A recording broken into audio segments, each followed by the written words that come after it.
આ બાજુ મધ્ય અને પૂર્વ ગુજરાતને પણ મેઘરાજા ધમરોળી રહ્યા છે। દાહોદ જિલ્લામાં મીરાખેડી ગામે ભયંકર વરસાદ વરસ્યો છે અને અહીંયા તારાજી જોવા મળી રહી છે।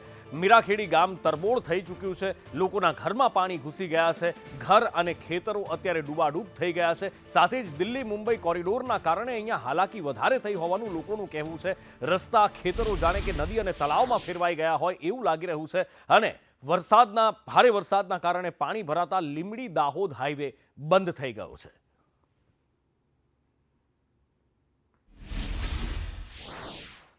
દાહોદ જિલ્લાના આ દ્રશ્યો છે કે જ્યાં આગળ અત્યારે પાણી દેખાઈ રહ્યું છે। લીંબડી દાહોદ હાઈવેના આ દ્રશ્યો છે, જ્યાં સુધી જવાય ત્યાં સુધી કાર ચાલકો જઈ રહ્યા છે, પણ આ જીવનું જોખમ ખેડવા જેવું છે, કારણ કે ક્યાંક ઘૂંટણસામાં પાણી ભરાયેલા છે અને ક્યાંક એનાથી પણ વધારે પાણી ભરાયેલા છે। સાથે સાથે કેટલાક ગામ એવા છે કે જે અત્યારે જ્યાં સુધી પહોંચવું જ શક્ય નથી એ ગામ સંપર્ક વિહોણા થયા છે અને ગામની અંદર પણ પાણી ભરાયેલા છે। ઘણા એવા ગામ છે કે જ્યાં પાણી ભરાયા છે। બીજી બાજુ જે દિલ્હી મુંબઈ કોરિડોર બની રહ્યો છે એના કારણે વોટર લોગિંગ થયું હોવાનું લોકો કહી રહ્યા છે। પાણીનો નિકાલ નથી થતો અને લોકો હેરાન પરેશાન થઈ રહ્યા છે।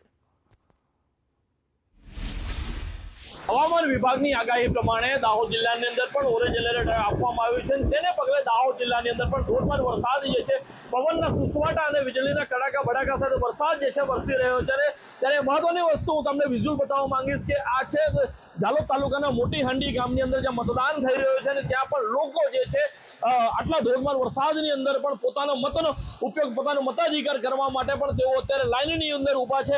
હું કેમેરામેનને કહીશ કે આ તરફના જે દ્રશ્યો બતાવે છે, ચારે તરફ જે વરસાદ જે છે વરસી રહ્યો છે, આહલાદક જે દ્રશ્યો સામે આવી રહ્યા છે, કુદરતી સૌંદર્ય પણ તેટલું જ ખીલી રહ્યું છે। ત્યારે ગ્રામ્ય વિસ્તાર સહિત જે ઝાલોદ તાલુકો હોય, દાહોદ હોય, દાહોદ છે, દાહોદ, ઝાલોદ, લીંબડી, સુખસર, સંતરામપુર તેમજ જે લીમખેડા અને ધાનપુર સહિતનો જે વિસ્તાર છે તેના ગ્રામ્ય વિસ્તારોમાં પણ ધોધમાર વરસાદ જે છે વરસી રહ્યો છે। આપ જે મારી પાછળના જે દ્રશ્ય છે તે બતાવીશ કે પવનના સુસવાટા અને વીજળીના કડાકા ભડાકા સાથે જે ધોધમાર વરસાદ જે છે તે અહીંયા વરસી રહ્યો છે। ત્યારે લોકો પણ આ વરસાદનો આનંદ પણ અહીંયા લઈ રહ્યા છે।